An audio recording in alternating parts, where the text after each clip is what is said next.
Welcome to the deep dive. Today, we're going to be looking at something kind of different.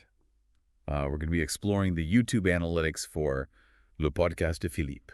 Over the past week? Yeah, the past 7 days. But we're not just looking at the raw numbers, Right.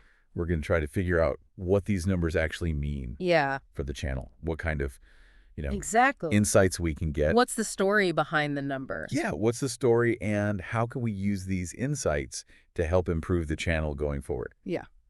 So as you're listening along, think about what you would want to know from this kind of data.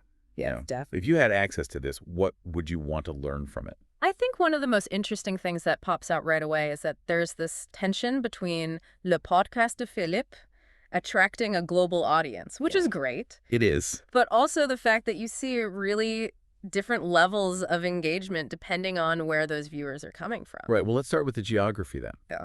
We see that France obviously has the most viewers. Makes sense. Which is not a surprise. It's 39.3% of the total viewership. But what is surprising is that the average view duration is lower in France than it is in other countries like the U.S. and Canada. That is fascinating, isn't it? It suggests that maybe we need to think about tailoring the content a bit more to those different cultural preferences. Okay, so how could we do that? Well, for instance, we know that France tends to have a younger audience, maybe shorter videos, more visuals, really grabbing their attention quickly. Something like that might work well there. Okay, so shorter, more dynamic content maybe for the French audience, but then for the U.S. and Canadian audience, it seems like they prefer they're watching longer. The longer format. So maybe for them, we could go even deeper into the discussions. That's really interesting, and it also connects with something else that we noticed in the data, which is that the 18 to 24 age group isn't watching as long. Right, they have the shortest view durations. As the older demographics. Yeah. So are we looking at a content format issue here? That's a good question. Or is it something more fundamental about how different generations are consuming content online? It's probably a bit of both, to be honest. But think about this. The 65-plus age group, they're actually watching the longest. Longer than anybody. Even longer than the 35 to 44 group, which is usually the one everyone thinks of as being really engaged. Yeah, that's fascinating. I wonder why that is. So maybe there's a real opportunity here to make content specifically for older viewers. They clearly want these in-depth discussions, the analysis, all of that. I also found it interesting that some countries have very few views overall. Right. But those viewers watch for a long time. Yes. Morocco, Norway, Tunisia, very different places. Yeah, very different places. But all with high average view durations. Yeah, so what could that mean? It makes me think there are these little pockets of viewers out there who are really passionate about specific things that Le Podcast de Philippe talks about. So like niche audiences. Exactly. With very specific interests. And if we could figure out what those interests are and who these people are, we could really connect with them and maybe even grow the channel in new ways. Yeah, that makes a lot of sense. So we're seeing some interesting geographic and demographic patterns here. Lots of data to unpack. But let's turn our attention now to how individual videos are performing. Sounds good. So we've got the Elon Musk video, which was obviously a hit. Definitely a winner. A lot of views. Lots of views. But then we have the video about Edward Barr's low-tech inventions. Right. Which presents a bit of a puzzle. Yeah, it does. It had a high click-through rate. People were interested. So people were clicking on it. Yeah, they clicked. But they weren't watching the whole thing. But then they left. They didn't stick around. So what does that tell us?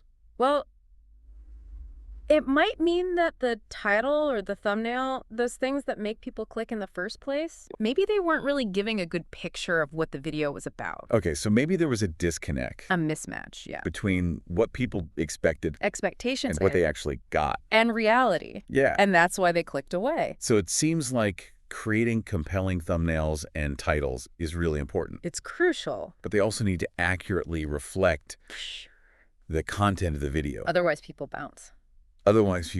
Yeah, and you've wasted all that effort getting them to click in the first place. Yeah, absolutely. It's like a bait and switch. You don't want to do that. Exactly. You want people to feel like they got what they were promised. Now, on the other hand, we have the DeepSeek video.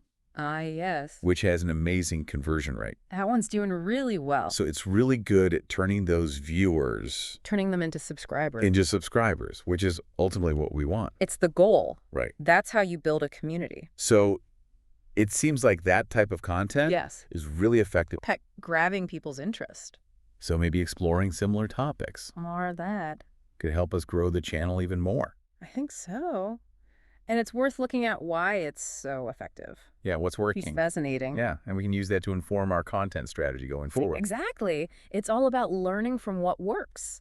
And it's not just about finding what works, it's also about figuring out why some things aren't working as well. Like, take the How TikTok is Changing Education Forever video. Yeah, that one had a really low retention rate. Yeah, people weren't sticking around to watch the whole thing. So we need to figure out why. Exactly. We need to look at the beginning of that video. Yeah, see what's happening in those first few minutes. See if there's something there that's turning people off. Yeah, like, are we losing them right away? Maybe it's the pacing. Maybe it's the topic itself. Maybe we need to restructure it. Yeah, maybe we need to think about how we're delivering the information. It's like a puzzle. We got to figure out what piece is missing. Absolutely. And it's not just the videos themselves. It's also about where the viewers are coming from, you know. Right, the traffic sources. Their traffic sources. And it looks like navigation features is the big one. Yeah, that's where most of our viewers are coming from. And they're also watching for the longest time. So that's good. Yeah, that means people are finding the channel through YouTube's menus, playlists, things like that. So we're doing something, right? We are, but we can always do better. Right. How can we maximize that? Well, we can make sure our playlists are really well organized. Yeah, keep them updated. Add chapters within the videos so it's easy for people to jump around, find what they're looking for. Yeah, that makes sense. Make it easy for people to navigate. Exactly, because if they can find what they want easily, they're more likely to stick around and watch. The suggested videos is our second largest traffic source. Right. But it has a pretty low click-through rate.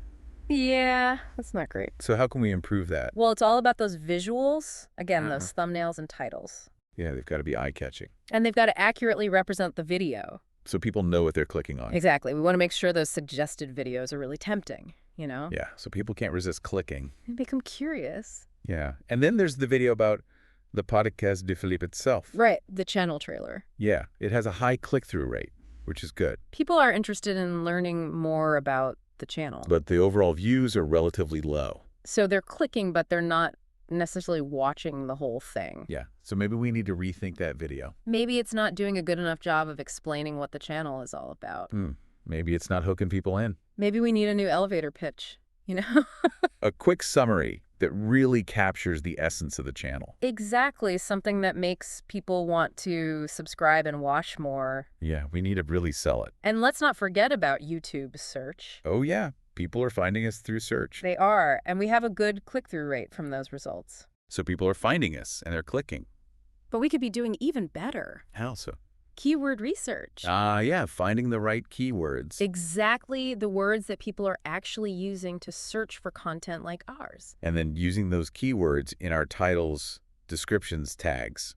That's how we can really boost our visibility in search results. So it's all about understanding how people are searching. Exactly, and then giving them what they're looking for. It's amazing how much we can learn from just 1 week of data. It is. Imagine if we looked at months or even years worth. Oh, yeah, that would be really fascinating to see the long-term trend. Yeah, like how the channel has evolved over time. Exactly, and how the audience has grown and changed. And it's not just about the numbers themselves, it's about what we do with them. Right, it's about taking action. Yeah, using this data to make informed decisions about our content. And there are so many tools out there now that can help us with this. Oh yeah, like what?